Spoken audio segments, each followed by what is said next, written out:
स्वागत है आप सभी का आपके अपने पारिवारिक गृह स्टेशन में। दोस्तों, इस वीडियो के माध्यम से हम लोग आज सॉइल ऑफ बिहार के बारे में डिस्कस करने वाले हैं कि बिहार में कौन कौन सॉइल पाई जाती है। और अगर वीडियो आप सभी को अच्छी लगे तो वीडियो को लाइक ज़रूर कर देंगे, एक बार शेयर कर देंगे दोस्तों के साथ, और चैनल को सब्सक्राइब करना बिल्कुल नहीं भूलेंगे। चलिए स्टार्ट करते हैं वीडियो को। देखिए, पहला सॉइल जो टाइप है वो है बलथर। बिहार में पाई जाने वाली पहले सॉइल टाइप कौन सी है? बलथर है, जिसका नाम किस क्षेत्र में पाई जाती है अगर बात करेंगे तो कैमूर डिस्ट्रिक्ट है। बिहार में कैमूर डिस्ट्रिक्ट में पाई जाती है, कैमूर ज़िले में पाई जाती है। और इसके गुण की बात करेंगे तो यह मिट्टी जो है ये रेतीली होती है, चूनेदार होती है और पीले कलर की होती है। ठीक है, अगला देखेंगे टाइप तो ताल सॉइल है। ताल सॉइल जो है ये पटना और मुंगेर ज़िले में पाई जाती है। पटना और मुंगेर ज़िले में पाई जाती है ताल सॉइल। और ये कैसी होती है, इसके गुण कैसा होता था? हैवी होता है, हैवी सॉइल है ये। अगला सॉइल टाइप है वो है तराई सॉइल, जो चंपारण और किशनगंज डिस्ट्रिक्ट में पाई जाती है। चंपारण और किशनगंज डिस्ट्रिक्ट में। इसका अगर क्वालिटी की बात करेंगे, रेतीली होती है, चूनेदार होती है, भूरे कलर की और हल्के पीले कलर की होती है ये सॉइल। आगे बात करेंगे भांगर सॉइल की। भांगर सॉइल जो है ये पटना, गया और रोहतास ज़िले में पाई जाती है। इसका अगर क्वालिटी की बात करेंगे तो अम्लीय और चूना से भरपूर इसका क्वालिटी होता है। खादर सॉइल की बात करेंगे तो खादर सॉइल जो है ये मुजफ्फरपुर, पूर्णिया, सहरसा, दरभंगा और भागलपुर डिस्ट्रिक्ट में पाई जाती है। गहरा भूरा और उपजाऊ जो है इसका क्वालिटी है। आगे बात करेंगे हम लोग बाल सुंदरी सॉइल, जो लास्ट टाइप ऑफ सॉइल है बिहार की। बाल सुंदरी जो है ये सहरसा, पूर्वी और पश्चिमी चंपारण में पाई जाती है। चूना और क्षार इसका क्वालिटी है। ठीक है, सहरसा, पूर्वी और पश्चिमी चंपारण दोनों में ये बाल सुंदरी सॉइल पाई जाती है। वहीं पर अगर आप इंग्लिश में पढ़ना चाहें तो आप इस टाइप से इंग्लिश में पढ़ सकते हैं। ठीक है, इंग्लिश वाला भी पीडीएफ आपके सामने ओपन होके आ गया है। बालथर सॉइल ये कहाँ पाई जाती है? तो कैमूर में पाई जाती है। ताल जो है पटना और मुंगेर में पाई जाती है। तराई चंपारण और किशनगंज में पाई जाती है। भांगर जो है पटना, गया और रोहतास में। खादर की बात करेंगे तो मुजफ्फरपुर, पूर्णिया, सहरसा, दरभंगा और भागलपुर। इसके अलावा बाल सुंदरी की बात करेंगे सहरसा, ईस्ट और वेस्ट चंपारण में पाई जाती है। इसी क्रम में आगे बात करें हम लोग अगर दोस्तों, तो बिहार की मिट्टी को जो है वो 3 कैटेगरी में कैटेगराइज किया गया है। उससे पहले यहाँ पर पढ़ते हैं कुछ पॉइंट्स। ये बिहार राज्य में 90% जो है वो जलोढ़ मिट्टी पाई जाती है।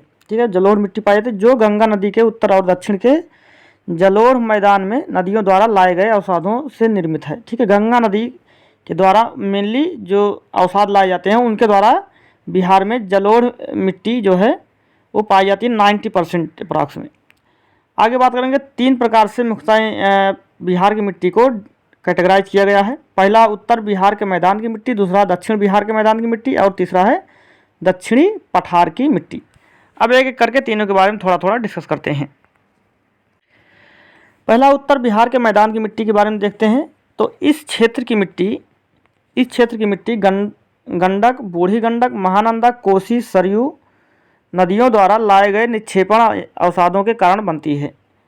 ठीक है, इसमें किन किन नदियों का सहयोग होता है? तो गंडक का होता है, बूढ़ी गंडक का होता है, महानंदा, कोसी और सरयू नदियों का। ये सभी नदियाँ किसकी सहायक नदियाँ हैं? तो गंगा की सहायक नदियाँ हैं। इन सभी के द्वारा जो है लाए गए अवसादों से मिट्टी का निर्माण हुआ है उत्तर बिहार के मैदान की मिट्टियाँ जो हैं। इनमें बात करते हैं सबसे पहले पीडमोंट दलदली मिट्टी की। तो यह मिट्टी चंपारण के उत्तरी पश्चिमी भाग में सोमेश्वर श्रेणी के आसपास पाई जाती है। पर्वतीय ढालों पर अधिक वर्षा के कारण मिट्टी की परत पतली होती है। यह चिकनी मिट्टी होती है जिसका रंग हल्का भूरा एवं पीला होता है। इस मिट्टी में आर्द्रता एवं जैविक पदार्थों की अधिकता पाई जाती है।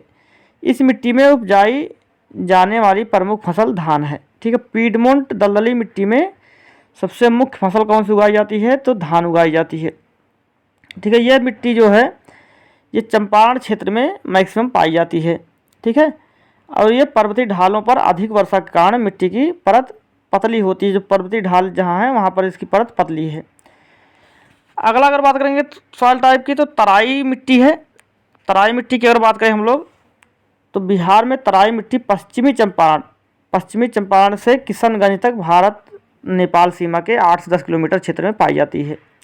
ठीक है, तो पश्चिमी चंपारण जो है से लेकर किशनगंज तक ये मिट्टी फैली हुई है और ये जो है भारत और नेपाल बॉर्डर के पास में 8 से 10 किलोमीटर क्षेत्र में पाई जाती है। तराई की मिट्टी में नाइट्रोजन और ह्यूमस की मात्रा पर्याप्त होती है, लेकिन फास्फोरस की कमी होती है। इस मिट्टी में क्या होता है, नाइट्रोजन या ह्यूमस की कमी अधिकता होती है और फास्फोरस की कमी होती है। इस मिट्टी में कंकड़ के छोटे कण भी पाए जाते हैं।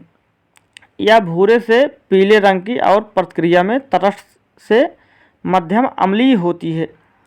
इस मिट्टी में चूने की पर्याप्त मात्रा पाई जाती है। इस मिट्टी में लंबी घास और जंगल बहुतायत पाए जाते हैं, लेकिन खेती के लिए पर्याप्त जमीन उपलब्ध है। इस क्षेत्र में उगाई जाने वाली प्रमुख फसलें कौन कौन सी हैं? गेहूँ, धान, गन्ना, जूट आदि।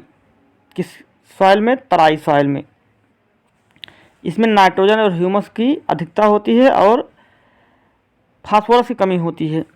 ठीक है, और ये सॉइल जो है ये चंपारण से किशनगंज तक पाई जाती है। आगे बात करें नवीन जलोढ़ मिट्टी, जिसको खादर सॉइल भी कहते हैं। खादर सॉइल जो है इस मिट्टी में नाइट्रोजन की कमी होती है। तराई में क्या होता है, नाइट्रोजन ह्यूमस की अधिकता होती है, लेकिन जो खादर सॉइल होती है यानी कि नई जलोढ़ मिट्टी होती है, इसमें नाइट्रोजन की कमी होती है। ठीक है, इस मिट्टी में धान गेहूं की खेती की जाती है। उत्तर पूर्वी बिहार में अधिक वर्षा के कारण इस मिट्टी में जूट की खेती होती है। ठीक है, जूट की खेती इसमें अच्छे तरीके से होती है। इस मिट्टी का रंग कैसा होता है? गहरा भूरा होता है। ठीक है, तराई के दक्षिण में नवीन जलोढ़ मिट्टी का क्षेत्र है। तराई के दक्षिण क्षेत्र में नवीन मिट्टी का जो है क्षेत्र है। अगला सवाल है बाल सुंदरी मिट्टी।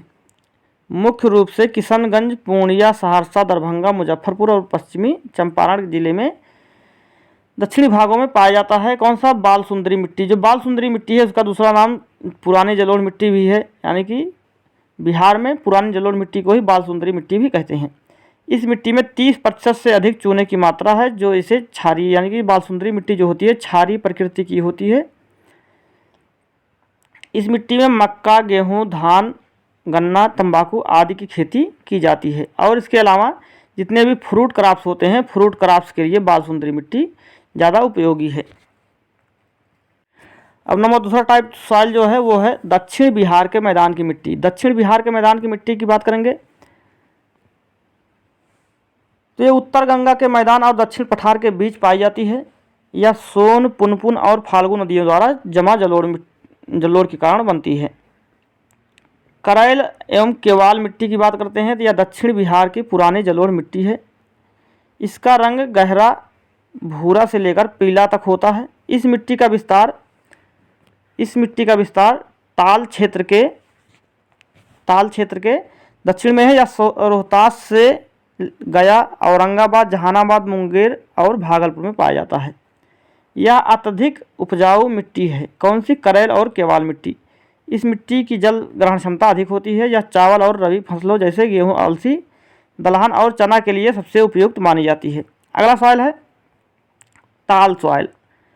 ताल सॉइल की बात करें अगर हम लोग तो ताल निम्न भूमि का क्षेत्र है जो वर्षा काल में जल प्लावित रहता है, यानी कि ताल सॉइल में जो है इसमें ज़्यादा जल जो है जल की ज़्यादा मात्रा हो जाती है और यहाँ पर बाढ़ के शंका जो है ज़्यादा रहती है, यानी कि बाढ़ ज़्यादा आती है ताल सॉइल में।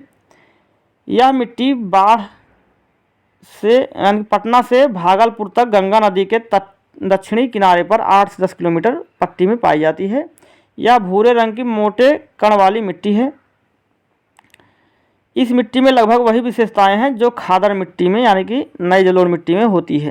ताल क्षेत्र में बरसात के दिनों में बाढ़ आ जाती है, इसलिए खरीफ फसलों की खेती का दायरा सीमित या नगण्य है। ठीक है, इसमें जो है रबी की फसलें ज़्यादा ली जाती हैं क्योंकि खरीफ सीजन में क्या होता है, बाढ़ आ जाता है।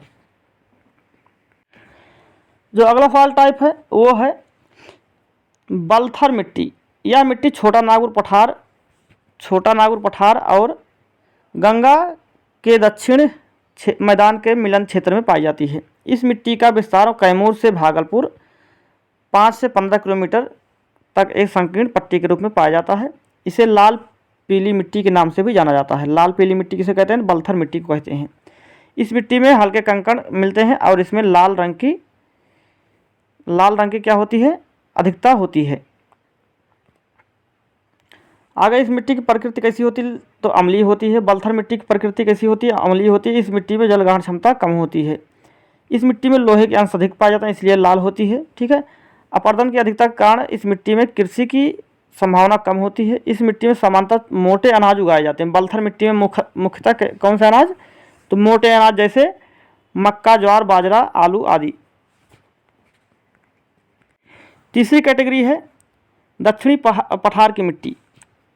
दक्षिणी पठार की मिट्टी की बात करेंगे तो इसमें दो प्रकार की मिट्टियाँ पाई जाती हैं। पहले लाल और पीली मिट्टी और दूसरा जो है लाल रेतीली मिट्टी। लाल और पीली मिट्टी की बात करें तो यह मिट्टी आग्नेय और कायांतरित चट्टानों के विघटन से बनती है। आग्नेय और कायांतरित चट्टानों के विघटन से कौन सी लाल और पीली मिट्टी बनी है? चट्टान में लौह तत्व की अधिकता के कारण यह इस मिट्टी का रंग लाल होता है। ठीक है। इस मिट्टी में पोषक तत्व तथा ह्यूमस की कमी पाई जाती है। यह अनुपजाऊ मिट्टी है। इस मिट्टी में मुख्यतः मोटे अनाज, दलहन आदि उगाए जाते हैं। यह बांका, गया, औरंगाबाद, जमुई और मुंगेर में पाया जाता है। ठीक है। अगले बात करें हम लोग लाल रेतीली मिट्टी की। तो लाल रेतीली मिट्टी में इस मिट्टी में रेत का प्रतिशत अधिक होता है, जो इसे कम उपजाऊ और बाजरा और ज्वार की फसलों के लिए उपजाऊ बनाता है। ठीक है। यह मिट्टी कैमूर एवं रोहतास के पठार क्षेत्र में पाई जाती है। तो ये रहे आज दोस्तों बिहार के जो है जितने सॉइल टाइप हैं उन सभी के बारे में डिस्कशन हम लोगों ने किया। वीडियो आप सभी को कैसा लगा तो वीडियो के कमेंट बॉक्स में कमेंट करके अवश्य बताएं, और अगर अच्छा लगा हो तो वीडियो को लाइक कर दें, दोस्तों साथ शेयर कर दें और चैनल को सब्सक्राइब करना बिल्कुल ना भूलें। चलिए नेक्स्ट वीडियो में फिर मिलेंगे, तब तक के लिए जय हिंद, जय भारत।